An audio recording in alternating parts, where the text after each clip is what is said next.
NASA ISRO സംയുക്ത സംരംഭമായ നിസാറിൽ നിന്നുള്ള ആദ്യ ചിത്രങ്ങൾ പുറത്തു വന്നു. യുഎസിലെ വനങ്ങൾ, തണ്ണീർത്തടങ്ങൾ, ദ്വീപുകൾ എന്നിവ വളരെ വിശദമായും സൂക്ഷ്മമായുമാണ് കാണിക്കുന്നത്. നിസാറിൽ നിന്നുള്ള ആദ്യ ചിത്രങ്ങളിൽ ഇടുങ്ങിയ ജലപാതകൾ, ഒരു ദ്വീപ്, അതിന്റെ അരികിൽ ചിതറിക്കിടക്കുന്ന ചെറിയ ചെറിയ ഉപദ്വീപുകൾ, വനങ്ങൾ, തണ്ണീർത്തടങ്ങൾ, വലിയ കൃഷിയിടങ്ങൾ തുടങ്ങി അമേരിക്കയുടെ ഭൂപ്രകൃതിയുടെ ഒരു സ്നാപ്പ് ഷോട്ട് കാണിക്കുന്നു.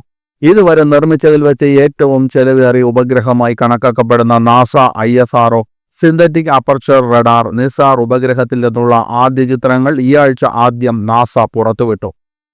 മെയിൻ തീരത്തുള്ള മൗണ്ട് ഡെസേർട്ട് ദ്വീപിന്റെ ഓഗസ്റ്റ് 21 പകർത്തിയ ഒരു ഫോട്ടോയിൽ ദ്വീപിന് കുറുകെ മുറിഞ്ഞൊഴുകുന്ന ഇടുങ്ങിയ ജലപാതകളും അതിനു ചുറ്റുമുള്ള വെള്ളത്തിൽ ചിതറിക്കിടക്കുന്ന ദ്വീപുകളെയും കാണാം.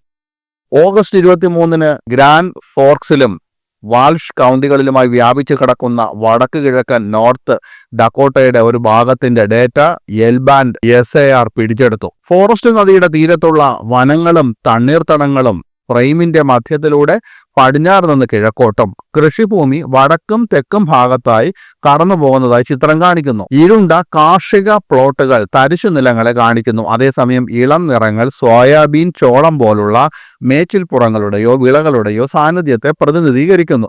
വൃത്താകൃതിയിലുള്ള പാറ്റേണുകൾ സെന്റർ പിവറ്റ് ജലസേചനത്തിന്റെ ഉപയോഗത്തെ സൂചിപ്പിക്കുന്നുവെന്ന് നാസയിൽ നിന്നുള്ള ഒരു പ്രസ്താവനയിൽ പറയുന്നു.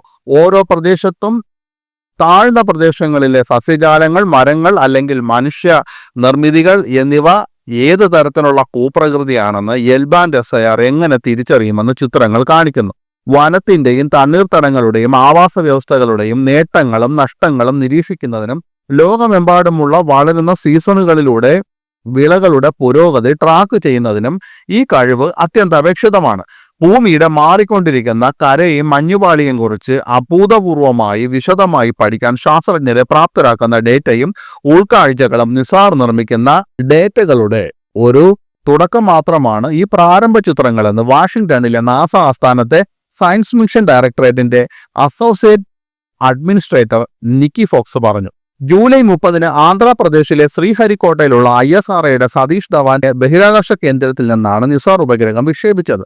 നാസയും ഇസ്രോയും ഇതുവരെ വിക്ഷേപിച്ചതിൽ വെച്ച് ഏറ്റവും നൂതനമായ റഡാർ സംവിധാനങ്ങളുള്ള ഒരു നിരീക്ഷണാലയം നിർമ്മിക്കുന്നതിന് ലോകത്തിന്റെ ഇരുവശത്തു നിന്നുമുള്ള നൂറുകണക്കിന് ശാസ്ത്രജ്ഞരുടെയും എഞ്ചിനീയർമാരുടെയും വർഷങ്ങളുടെ കഠിനാധ്വാനത്തിന്റെ തെളിവാണ് ഈ ചിത്രങ്ങളെന്ന് ഫോക്സ് പറഞ്ഞു. എൽബാൻഡ് സിസ്റ്റം 10 ഇഞ്ച്, അതായത് 25 സെന്റിമീറ്റർ തരംഗ ദൈർഘ്യം ഉപയോഗിക്കുന്നു. ഇത് വനമേഖലകളിലേക്ക് തുളച്ചു കയറാനും മണ്ണിന്റെ ഈർപ്പം, മഞ്ഞുപാളികളുടെ ചലനം, ഒരു ഇഞ്ചിന്റെ ഭിന്ന സംഖ്യ വരെ ഭൂമിയിലേക്ക് ഇറങ്ങാനും അതിന്റെ സിഗ്നലിനെ പ്രാപ്തമാക്കുന്നു. ഭൂകമ്പങ്ങൾ, അഗ്നിപർവ്വത സ്ഫോടനങ്ങൾ, മണ്ണിടിച്ചിലുകൾ എന്നിവയ്ക്ക് മുമ്പും ആ സമയത്തും അതിനുശേഷവും കരയുടെ ഉപരിതലം എങ്ങനെ നീങ്ങുന്നു എന്ന് മനസ്സിലാക്കുന്നതിനുമുള്ള ഒരു പ്രധാന അളവുകോലാണിത്. നവംബറിൽ ശാസ്ത്രഘട്ടം ആരംഭിക്കുമ്പോൾ മിഷൻ സംഘത്തിന് എന്ത് നിർമ്മിക്കാൻ കഴിയുമെന്നതിന്റെ ഒരു ഉദാഹരണമാണ് ഈ പ്രാഥമിക എൽബാൻഡ് ചിത്രങ്ങൾ. സെപ്റ്റംബർ പകുതിയോടെ ഉപഗ്രഹത്തെ അതിന്റെ പ്രവർത്തനക്ഷമമായ 747 കിലോമീറ്റർ ഭ്രമണപഥത്തിലേക്ക് ഉയർത്തി. നിസാർ ദൗത്യത്തിൽ ഇസ്രോയുടെ സ്പേസ് ആപ്ലിക്കേഷൻ സെന്റർ നൽകുന്ന ഒരു എത്ത് റഡാറും ഉൾപ്പെടുന്നു. ചെറിയ സസ്യജാലങ്ങളോട് കൂടുതൽ സംവേദനക്ഷമതയുള്ള 4 ഇഞ്ച്, അതായത് 10 സെന്റിമീറ്റർ മൈക്രോവേവ് സിഗ്നൽ ഉപയോഗിക്കുന്ന ഇത് ചിലതരം കൃഷി, പുൽമേടുകളുടെ ആവാസ വ്യവസ്ഥയൊക്കെ നിരീക്ഷിക്കുന്നതിൽ ഫലപ്രദമാണ്. എൽ-ബാൻഡ്, എസ്-ബാൻഡ് റഡാറുകൾ വഹിക്കുന്ന ആദ്യ ബഹിരാകാശ പേടകമാണിത്. 12 ദിവസത്തിലൊരിക്കൽ 2 തവണ ഭൂമിയുടെ കരയും ഹിമപ്രതലത്തെയും നിരീക്ഷിക്കുന്ന ഈ ഉപഗ്രഹം നാസ ഇതുവരെ ബഹിരാകാശത്ത് അയച്ചതിൽ വെച്ച് ഏറ്റവും വലിയ ആന്റിന റിഫ്ലക്ടർ ഉപയോഗിച്ച് ഡേറ്റ ശേഖരിക്കും.